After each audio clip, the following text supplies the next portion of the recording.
Nakapunta na tayo dito sa Liloan, Santander Port. Dito na tayo sa Sibulan Port. Welcome to Dumaguete Port. Karating ang barko dito sa Dapitan Port. Dito na ako sa Dipulog. Welcome back to Pagadian City. Ang oras natin ngayon ay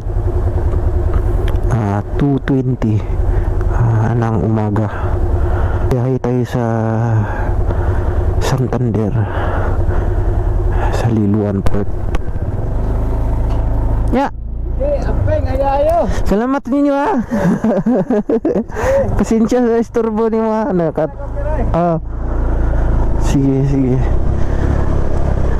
Nagpa full tank muna tayo dito sa Caltex. Check natin.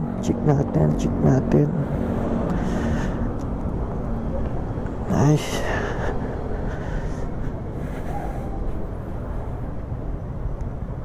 Nice. Let's go. Sa mga oras na ito ay nandito pa tayo sa Cebu City at panoorin ang buong video upang malaman kung gaano kahaba ang biyahe mula sa Cebu papuntang Pagadian City sa Mindanao. At pasupport ng mga video ko guys at like, follow and share at sana hindi kayo magsawang suportahan ang aking page. Tapusin nyo ang buong video para may knowledge kayo sa pagbiyahe ng malayo, para malalaman nyo kung ano yung mga dapat gawin. Andito pa kasi tayo sa Cebu City, so papunta tayo sa Liloan Port para isakay itong motor papunta naman sa Sibulan Port. Mga 30 minutes lang pasakay sa barko mula dito sa Liloan Port, Santander to Sibulan Port. A few moments later. So, alas 4:38 nakapunta na tayo dito sa Liloan, Santander Port. Ang mga 5:54 kinarga na yung motor. Kulang pa, dami pang kulang. Kinarga na yung barko mga alas 6. Papunta ito sa Sibulan Port, Dumaguete.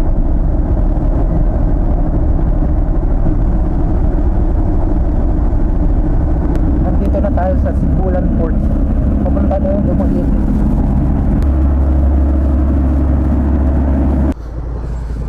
Andito tayo sa Sibulan Port. Papunta naman tayo ng Dumaguete Port, mga 17 minutes. Wararap.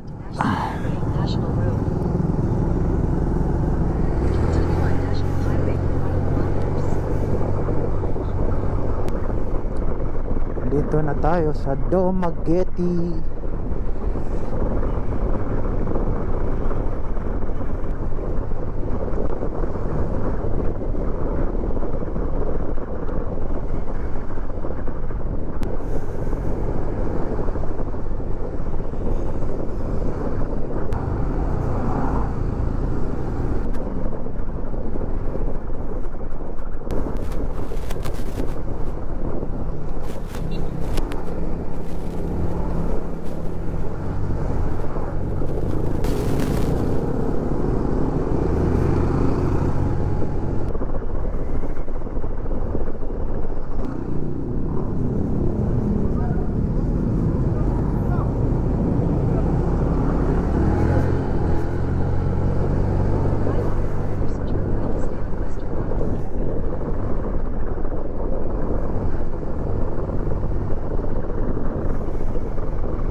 Welcome to Dumaguete Port.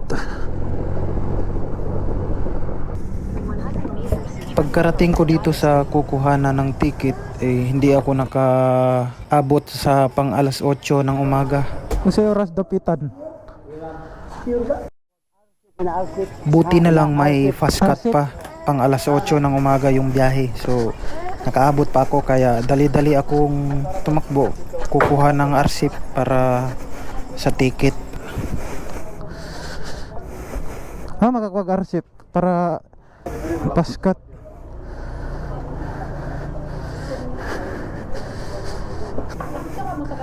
Sa Pascat, alas 8? Oh, Sa pagkuha ng RCEP is need nila ng ORCR para makita nila na hindi ka fixer. At pupunta na tayo dito sa office ng Pascat. Magbabayad na tayo ng ticket, mga salagang mga nasa 2.6 ata mahigit. So pagkatapos kong kumuha ng ticket, pumunta ako sa port mismo ng Dumaguete.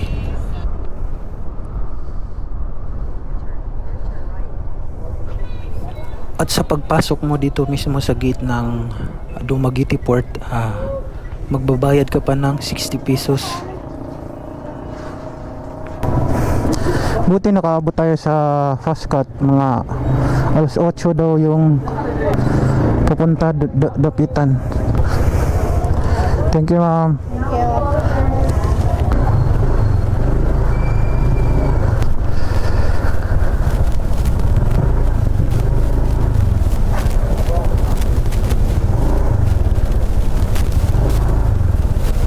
Okay, tambay muna tayo dito at magantay ng alas 8. Bandang alas 7:30, kinakarga ko na yung motor sa barko na Pascat para mag-relax na tayo sa taas mamaya.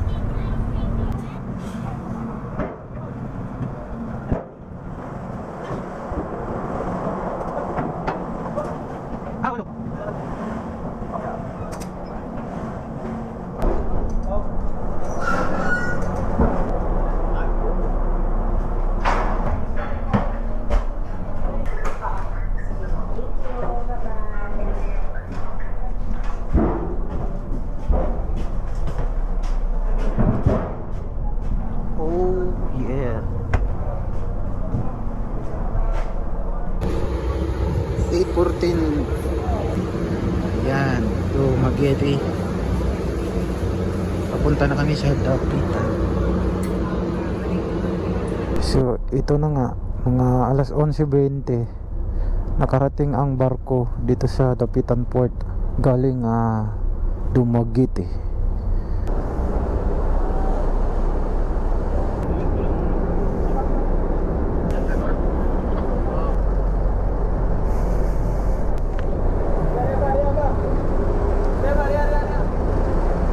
Tuog.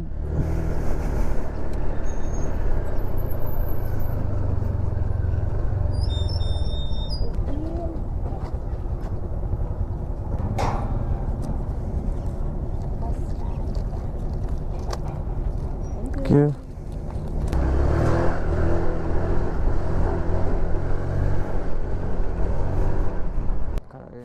Bago natin ipagpatuloy ang ating biyahe, kakain muna tayo bago papunta sa Pagadian. At sa mga oras na ito, andito na ako sa Dipulog. Ikalawang full tank ko na to. Andito ako ngayon sa Dipulog. Ito ang ayaw ko.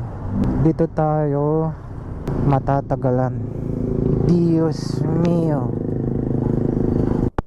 Allah, ito na. Nakabalik tayo sa probinsya. Waswasan na, waswasan. Woo!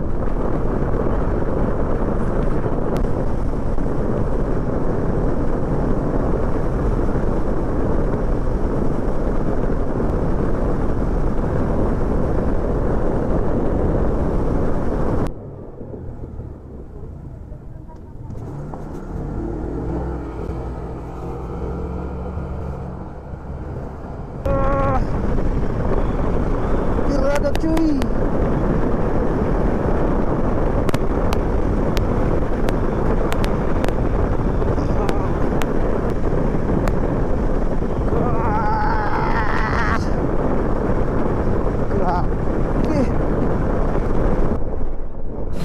At sa mga oras na ito ay nandito na ako sa Molawi, Zamboanga del Sur.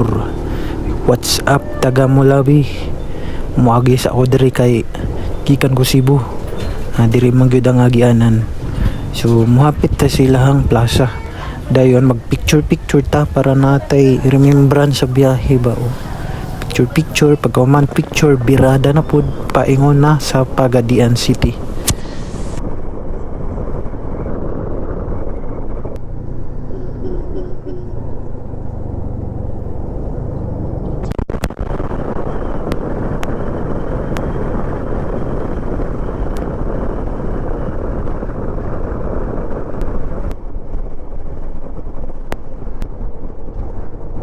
Inaantok ako.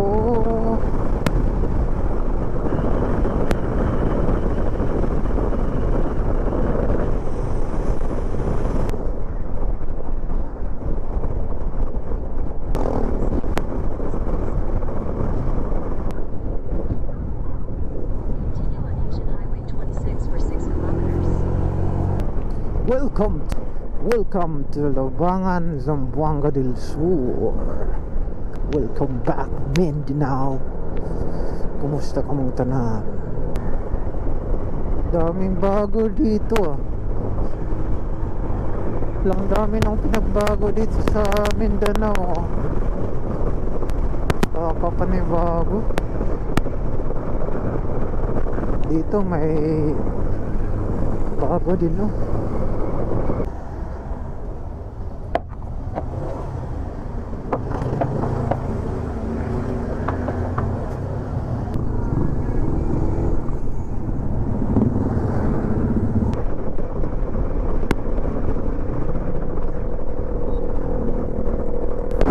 Welcome back to Pagadian City. Oh yeah. Kalami sa biyahe. Lami po sa lubot. Wala ko kasabot ug napabakoy lubot. Halang nakayo kay pertinang feel ako nawada na kong lubot ba. Litagi kay ang oras na pagkarating ko dito sa Pagadian is alas 2 ng hapon. Sakto, no? Pag alis ko sa Cebu, alas 2:20. Nakarating ako dito sa Pagadian is alas 2 ng hapon. Salamat sa inyong panonood. Yun lang at God bless all. Bye-bye.